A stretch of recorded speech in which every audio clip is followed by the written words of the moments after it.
সবাইকে, আমি সুলেখা এবং নিয়ে চলে এসেছি নতুন আরেকটি ভিডিও নিয়ে আমার চ্যানেল ভাইরাল ব্লগে। আজ আমি পৌঁছেছি মাইসোরে। মাইসোরে আজকে আমাদের পুরোটা ভিজিট হবে প্যালেসে, এবং এখানকার সুন্দর এক মন্দির রয়েছে, চামুণ্ডেশ্বরী মন্দির। আপনারা আমাদের আগের ব্যাঙ্গালোর মাইসোর ব্লগে অবশ্যই দেখে থেকেছেন হয়তো। সেখানে আমি বলেও ছিলাম যে আমি বাইরের থেকে ভিডিও করে নিচ্ছি, চামুণ্ডেশ্বরী মন্দিরে আমি পরের বার আসবো এবং তখন দেখাবো। তো এইবার আমি সেই ভিডিও করব এবং সেই ভিডিও আপনাদের সামনে তুলে ধরবো। আপনাদের আমার চ্যানেল দেখে কেমন লাগছে অবশ্যই কমেন্ট বক্সে জানাবেন, এবং অবশ্যই সাবস্ক্রাইব করে বেল আইকনটি ক্লিক করে দেবেন যাতে নতুন ভিডিও এলে নোটিফিকেশন পেয়ে যান। উটি থেকে মাইসোর আসার পথে বান্দিপুর জঙ্গলের উপর দিয়েই আবার আমরা ফেরত আসি, এবং আসার সময় জঙ্গলের সমস্ত সৌন্দর্যকে আমরা উপভোগ করতে করতে আসছিলাম। সেখানে আমরা দেখি হাতি, হরিণ এবং অনেক কিছু। এরপর আমরা মাইসোরে আসার পর এই রেস্টুরেন্টে ঢুকে আমরা সেখানকার বিখ্যাত ভেজ থালি আমরা খাই, এবং এক একটা ভেজ থালি আমরা দুজন শেয়ার করে খাই, কারণ কি একজনের পক্ষে খাওয়া সম্ভব নয়। থালিতে ভাত, রুটি, পাঁপড়, সাম্বার, পায়েস, বড়া সবকিছুই সুন্দর সুন্দর ছোট বাটির মধ্যে সাজিয়ে দিয়েছিল।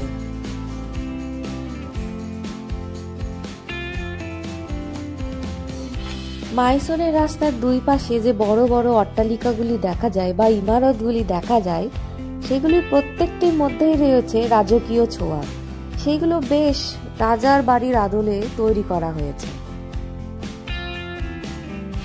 31 ডিসেম্বর আমরা উটি থেকে সকাল সকাল বেরিয়ে বেশ কিছু সাইট সিইং করে তারপর মাইসোরে ঢুকতে ঢুকতে আমাদের কিন্তু বেশ দুপুর হয়ে গিয়েছিল।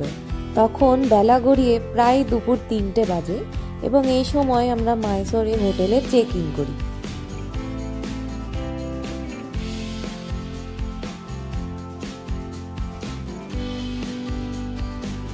আমরা কর্ণাটক গভর্নমেন্টের হোটেল ময়ূরা হইসলাতে ছিলাম, এবং এই যে বিল্ডিংটি দেখছেন এটি মাইসোর শহরের একটি হেরিটেজ প্রপার্টি।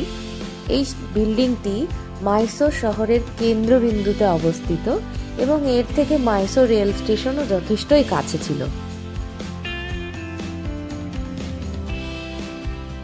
এখানে আপনারা AC, non AC, dormitory, restaurant সবকিছুই পেয়ে যাবেন। আমরা 7 জন বন্ধুরা মিলে এখানকার নন এসি ডরমেটরি যেটা ছিল সেইটাকে বুক করেছিলাম।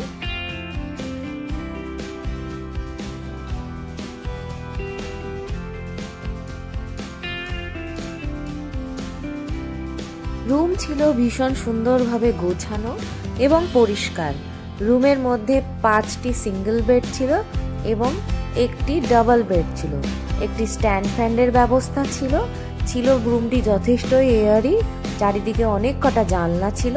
রুমের মধ্যে ছিল 2টি বেসিন, 2টি বাথরুম এবং 2টো ওয়েস্টার্ন কোমর দেওয়া ল্যাট্রিনের ব্যবস্থা।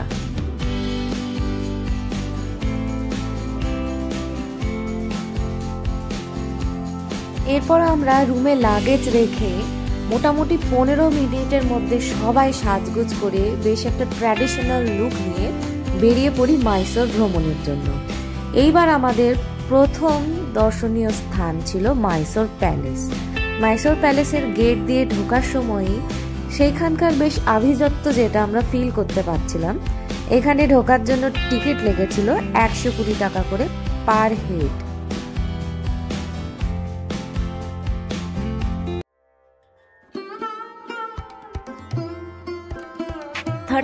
ডিসেম্বর 2024, বছরের শেষ দিন। সেই দিনটি সবাই সুন্দরভাবে উদযাপন করার জন্য নিজের পরিবার নিয়ে, নিজের প্রিয়জনদেরকে নিয়ে চলে এসেছিলেন প্যালেসে।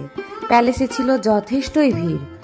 প্যালেসে ঢোকার পরে আমরা প্যালেসের দিকে এগিয়ে যাই, এবং সেইখানে প্যালেসের ভেতরে ঢোকার জন্য কিছু নিয়ম আমাদেরকে মানতে হয়েছিল। যেরকম সেখানে জুতো রাখার জায়গা ছিল, জুতো পরে প্যালেসে ঢোকার নিয়ম নেই। জুতো খুলে সেখানে জুতো জমা দিয়ে আমাদেরকে ধীরে ধীরে এগিয়ে লাইন করে প্যালেসের ভেতর ঢুকতে হয়েছিল। প্যালেসে ঢুকে এত ভিড়ের মধ্যে যেতে যেতেও আমি প্যালেসের সিলিং এর দিকে তাকাতে ভুলিনি। আপনারা এই সিলিংটি দেখতে পাচ্ছেন, কি সুন্দরভাবে বৃত্তাকারে সাজিয়ে রাখা হয়েছে। এখানে প্যালেসের যদি আপনারা আর্ট শৈলী দেখেন, এখানে ভারতীয় শিল্পশৈলীর সাথে সাথে ইউরোপিয়ান স্টাইলের কিছু কদর এখানে আপনারা দেখতে পারবেন। 6 শতাব্দীরও বেশি সময় ধরে বিস্তৃত এবং এটি ওয়াদেয়ার রাজবংশের বাসস্থান ছিল, যারা 1399 থেকে 1947 সাল পর্যন্ত মাইসোর শাসন করেছিলেন। আসল প্রাসাদটি 14 শতকে ওয়াদেয়ার রাজবংশের প্রতিষ্ঠাতা জাদুয়ারা ওয়াদেয়ার দ্বারা প্রতিষ্ঠিত হয়েছিল। 1897 সালে একটি অগ্নিকাণ্ডে প্রাসাদটি ধ্বংস হয়ে যায়। বর্তমান প্রাসাদটি 1897 থেকে 1912 সালের মধ্যে পুনর্নির্মিত হয়েছিল। পুনর্নির্মাণ করেছিলেন কৃষ্ণ রাজা ওয়াদেয়ার চতুর্থ, ওয়াদেয়ার রাজবংশের 24তম শাসকের অধীনে। প্রাসাদটি ব্রিটিশ স্থপতি হেনরি আরউইন দ্বারা ডিজাইন করা হয়েছিল, যিনি ভারতীয় এবং ইউরোপীয় স্থাপত্য শৈলীর মিশ্রণকে অন্তর্ভুক্ত করেছিলেন। প্রাসাদটিতে গোথিক, রোমানেস্কো এবং ইন্দো সার্সেনিক শৈলীর একটি আশ্চর্য মিশ্রণ রয়েছে, যেখানে জটিল খোদাই, অলংকৃত ফ্রেস্কো এবং সুন্দরভাবে কারুকাজ করা কাঠের দরজাও রয়েছে। এই রুমটিতে রাজপরিবারের সমস্ত সদস্যদের পোর্ট্রেট রাখা রয়েছে। এই রুমটিতে রয়েছে সাদা চন্দন কাঠের তৈরি বেশ কিছু শৌখিন জিনিসপত্র এবং চাঁদি দিয়ে তৈরি কিছু শৌখিন জিনিসপত্র। তার মধ্যে রয়েছে আয়নার ফ্রেম, ফটোর ফ্রেম এবং পানদানি। মাইসোর প্যালেসকে যেভাবে রক্ষণাবেক্ষণ করা হয়েছে তা কিন্তু প্রশংসনীয়। ভেতরে জুতো পরে নোংরা করতে দেওয়া হয় না, চারিদিকে সুন্দর আলো জ্বালিয়ে রাখা হয়েছে এবং দেওয়ালের রঙগুলিও নষ্ট করতে দেওয়া হয় না। এই সময় আপনারা দেওয়ালে দেখতে পাচ্ছেন সেই যুগের বিভিন্ন পটচিত্র। তারা দেওয়ালে ভীষণ ভীষণ সুন্দর পেন্টিং করে রেখেছে, যেখানে ব্রিটিশ সৈন্য থেকে শুরু করে রাজবাড়ির সৈন্যকেও দেখানো হয়েছে এবং সেখানকার গতানুগতিক মন্দিরের দৃশ্য এবং বিভিন্ন যুদ্ধের দৃশ্যও দেখানো হয়েছে। প্রাসাদটি একটি বিস্তৃত কমপ্লেক্স, যা 72 একরেরও বেশি জায়গা জুড়ে রয়েছে। এতে মূল প্রাসাদ, দরবার হল, কল্যাণ মণ্ডপ এবং শ্বেত বরাহ স্বামীর মন্দির সহ বেশ কয়েকটি চিত্তাকর্ষক ভবন রয়েছে। দেওয়ালে আঁকা ছবির মতনই টাইলসগুলিও কিন্তু এখানে ভীষণ সুন্দর। টাইলসগুলিতে দেখতে পাচ্ছেন কত রঙের ব্যবহার করা হয়েছে। এই রুমটিতে ঢোকার পর রুমের সিলিং দেখে তো আমি একেবারে হতবাক হয়ে যাই। সিলিংটি ছিল পুরো কাঠের কাজ দিয়ে সুন্দরভাবে সাজানো। এখানে ছিল এই চাঁদির আয়না এবং চাঁদির সিংহাসন এবং সুন্দর হাতের দাঁত দিয়ে তৈরি ফটো ফ্রেম। এখানে জিনিসগুলি দেখে আমি জাস্ট অবাক হয়ে যাই। তখনকার মানুষের হাতের কাজ এত ভালো ছিল, যেটা এখন প্রায় দুর্লভ হয়ে গেছে। এই কাঠের ফটকের উপর বেশ দুর্লভ খোদাই করা হয়েছে। এখানে যেরকম ফুটিয়ে ওঠানো হয়েছে কোনো ঠাকুরকে, সেরকম বিভিন্ন কলকা, চক্র, পদ্ম দিয়ে এই ফটকটি তৈরি করা হয়েছে। এরপর আমরা সিঁড়ি দিয়ে উপরের দিকে উঠে যাই। উপরে উঠে জানলার উপর নজরে পড়ে এই গ্লাস পেন্টিংগুলো। দোতলায় এই রুমটিতে ওঠার সঙ্গে সঙ্গে চারিদিকে যেমনি আলোর জোছনা চোখে পড়ছিল, সেই রকমই চারিদিকে চোখে পড়ছিল রঙের খেলা। দেওয়ালগুলিকে খুবই সুন্দরভাবে রং দিয়ে রং করা হয়েছে, সেই রকমই ফুটিয়ে তোলা হয়েছে তার উপরের কলকা। যদি আপনারা সিলিংটির দিকে তাকান, সেগুলোর উপরেও খুব সুন্দরভাবে পেন্টিং করা হয়েছে। এটা আপনারা বলতে পারেন দরবার। এইখানে রাজার সমস্ত রকমের মিটিং হতো প্রজাদের সাথে।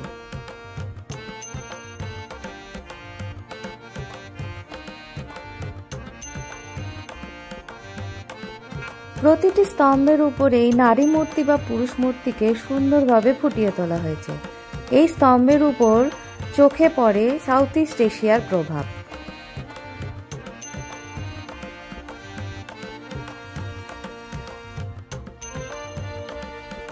এই দরবারের সিলিংয়ে যে সুন্দর চিত্রগুলি চিত্রায়িত করা হয়েছে তা আমার দৃষ্টি আকর্ষণ করে। এইখানে এই গোলের মধ্যে দেখতে পারবেন ব্রহ্মা, বিষ্ণু, দুর্গা বিভিন্ন ঠাকুরের চিত্র চিত্রায়িত করা হয়েছে।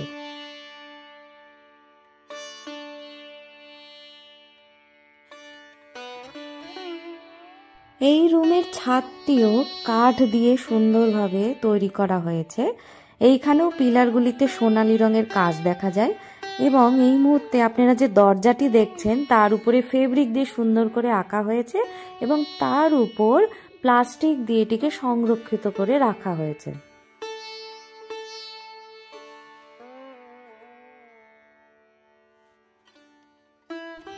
আমার অনুমান এই জায়গাটিকেই কল্যাণ মণ্ডপ বলা হয়ে থাকে।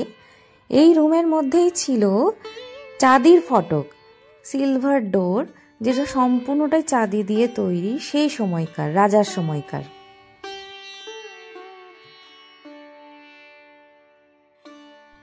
রাজাদের রাজত্বকালে রাজবাড়িতে মোট 12টি হাতি ছিল। তাদের অলংকার এই দেওয়ালে সম্পূর্ণ সুন্দরভাবে সাজিয়ে রাখা হয়েছে এবং তাদের ইতিহাস তুলে ধরা হয়েছে এই ফলকটির উপর, যেটা আপনারা পড়ে নিতে পারেন।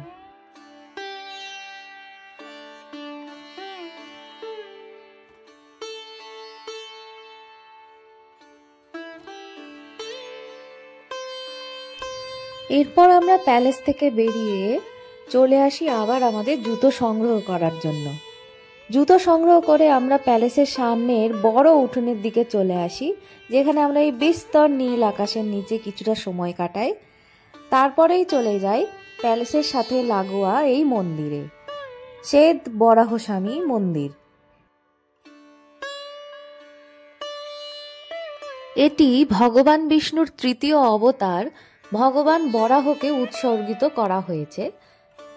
মন্দিরের স্থাপত্য হলো হৈসলা শৈলীর একটি আশ্চর্য উদাহরণ। এর দরজা, টাওয়ার এবং স্তম্ভতে জটিল খোদাই করা আছে। এছাড়াও আপনি দেওয়ালে সুন্দর মুরাল পেন্টিং পাবেন, যা রামায়ণ এবং ভগবতের দৃশ্যগুলিকে চিত্রিত করেছে। মন্দিরের ইতিহাস 12 শতকের, তবে বর্তমান কাঠামোটি 19 শতকে শিমোগা জেলার একটি হৈসলা ভবনের উপকরণ ব্যবহার করে নির্মাণ করা হয়েছে। শ্বেত বরাহস্বামীর মূর্তিটি মূলত শ্রীরঙ্গপট্টনায় চিক্কা দেবরাজ ওয়েদেয়ার দ্বারা 1672 থেকে 704 খ্রিস্টাব্দে পবিত্র করা হয়েছিল এবং পরে 1809 সালে মাইসোরে স্থানান্তরিত হয়েছিল। মাইসোর প্যালেস দেখার পরেই আমরা বেরিয়ে পড়ি আমাদের পরবর্তী গন্তব্যের দিকে। আমাদের পরবর্তী গন্তব্য চামুণ্ডেশ্বরী টেম্পল। সেই টেম্পলের পাহাড়ে উঠে আমরা মাইসোর শহরকে উপভোগ করতে থাকি কিছুক্ষণের জন্য। সেখানে মন্দির খোলার সময় ছিল 7:30, তাই এইভাবে আমরা সময় কাটাচ্ছিলাম মন্দির খোলার অপেক্ষায়। মন্দির খোলার আগে এইভাবে আমরা সন্ধ্যা সময় মাইসোর শহরকে কেমন লাগে পাখির চোখে দেখে নিই। মন্দিরে দর্শনার্থীদের ভিড় ছিল যথেষ্ট। এখানে এসে লাইন দেওয়ার জন্য টিকিট কাটতে হয়। ভিআইপি লাইনের জন্য হলো 100 টাকা আর নর্মাল এন্ট্রি ফিজ হলো 30 টাকা। আমরা 30 টাকারই এন্ট্রি ফি এর টিকিট কাটি এবং অপেক্ষা করি যখন লাইন শুরু হবে তখন দাঁড়ানোর জন্য। 30 টাকার যেই গেটটি ছিল সেই গেটটি দিয়ে ঢোকার পর আমরা দেখি সেখানে বিশাল বড় লাইন। সেই লাইনেই আমরা সিঁড়িতে বসে পড়ি এবং অপেক্ষা করি মন্দির খোলার জন্য। মন্দির যখন খোলে তখন আমরা লাইন করে ধীরে ধীরে সুস্থভাবে এগিয়ে চলি ঠাকুরের দর্শনের জন্য। ঠাকুর দর্শন যখন করতে যাই সবার আগেই আমার চোখে পড়ে এই চাঁদির ফটকটি।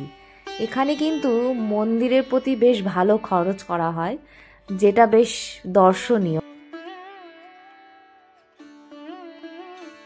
মন্দিরটির 12 শতকের একটি সমৃদ্ধ ইতিহাস রয়েছে, যার অস্তিত্বের প্রাচীনতম রেকর্ডগুলি হৈসলা রাজা বিষ্ণুবর্ধনের লেখায় পাওয়া যায়। এরপর বিখ্যাত মাইসোর ধোসা খাওয়ার পর আমরা আবার চলে আসি মাইসোর প্যালেসের লাইট শো দেখার জন্য। মাইসোর প্যালেসের লাইট শো হলো একটি শ্বাসরুদ্ধকর দৃশ্য যা রাজকীয় প্রাসাদটিকে রঙের ক্যালিডোস্কোপে আলোকিত করে। অনুষ্ঠানটি একটি রাত্রিকালীন অনুষ্ঠান, রবিবার এবং সরকারি ছুটির দিনগুলিতে অনুষ্ঠিত হয়ে থাকে।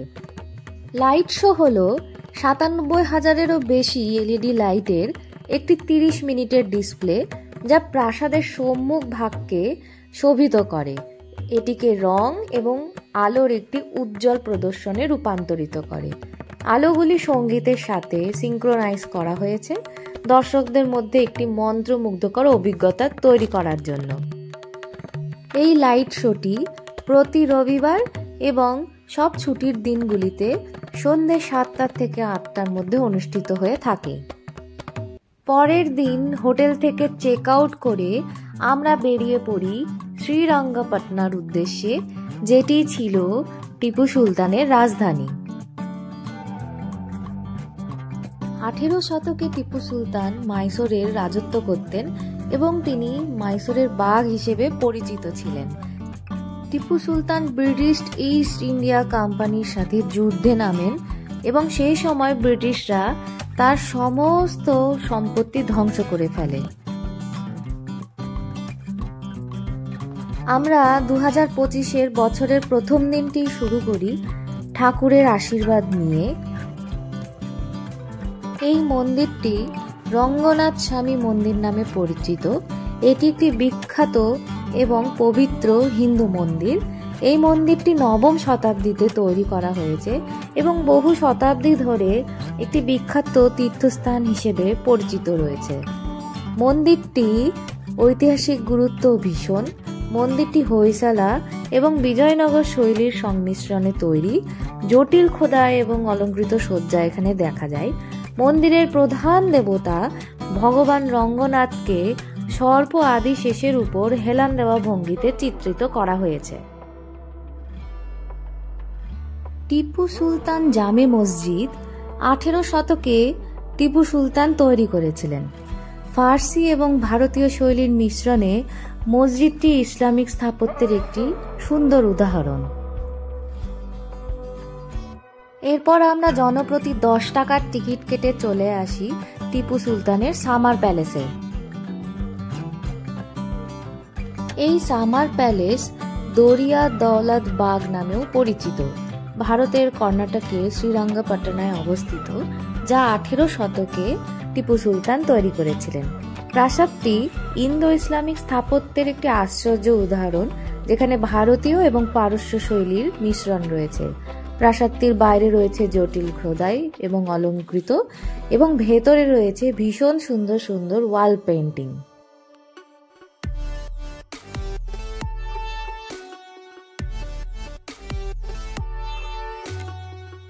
এই ছিল আমার মাইসোর ভ্রমণের সুন্দর একটি দিনলিপি, যা আমি এই ভিডিওর মাধ্যমে তুলে ধরলাম। কেমন লাগলো এই ভিডিওটি অবশ্যই কমেন্ট বক্সে জানাবেন। পরবর্তী সফরের অভিজ্ঞতা নিয়ে খুব তাড়াতাড়ি ফিরে আসব। আমি সুলেখা এবং আপনারা দেখছেন আমার চ্যানেল ভাইরাল ব্লগ। যদি ভিডিওটি ভালো লাগে অবশ্যই চ্যানেলটি সাবস্ক্রাইব করবেন এবং বেল আইকনটি ক্লিক করবেন, তাতে নতুন ভিডিও এলে আপনারা নোটিফিকেশন পেয়ে যাবেন।